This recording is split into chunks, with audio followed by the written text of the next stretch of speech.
Congolese soldiers crowd into a chapel to stand trial for crimes including rape and murder allegedly committed as they fled a lightning rebel advance.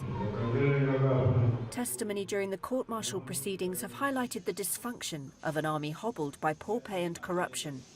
The chaos of the past few weeks, as Congo loses ever more territory in the east to Rwanda-backed M23 fighters, has further strained the army's weak chain of command, exposing civilians to more risk of abuse, according to a confidential UN memo providing an update on the fighting. Military prosecutors pursued charges including theft, pillage, extortion and loss of war weapons at the trials in Muzienene last week and in the South Kivu provincial capital Bukavu earlier in February. Most of the accused acknowledged that some soldiers committed such crimes, but denied they were involved, insisting they were separated from their units, like soldier Siko Mongombo Brice, accused of desertion. We were trying to find our unit, and when we got to Kimbulu, we settled in the street. That's where we were apprehended. We explained that we were looking for our unit, and it was on our way back that we were arrested. That's the end of the story.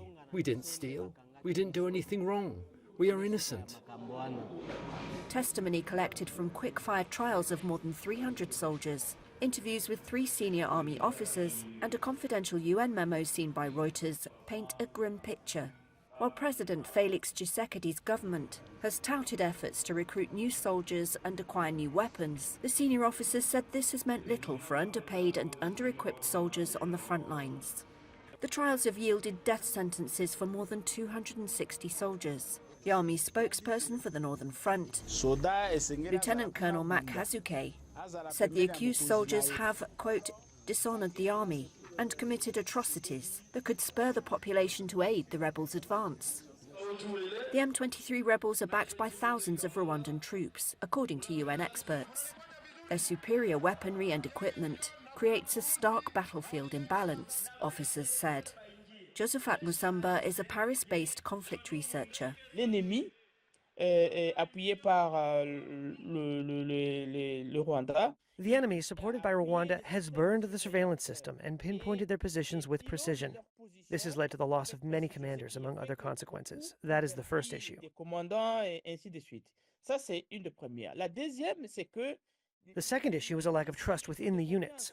This distrust can be explained by the fact that some commanders who were deployed sometimes hesitate or refuse to fight, believing they have been betrayed or sold out. The third issue is that they see which way the wind is blowing. Rwanda denies providing arms and troops to M23. Tshisekedi has blamed military higher-ups for the poor performance, telling supporters the army had been betrayed from within. But his critics blame him for leaning heavily on regional forces and mercenaries, while incorporating militias who have proved difficult to control.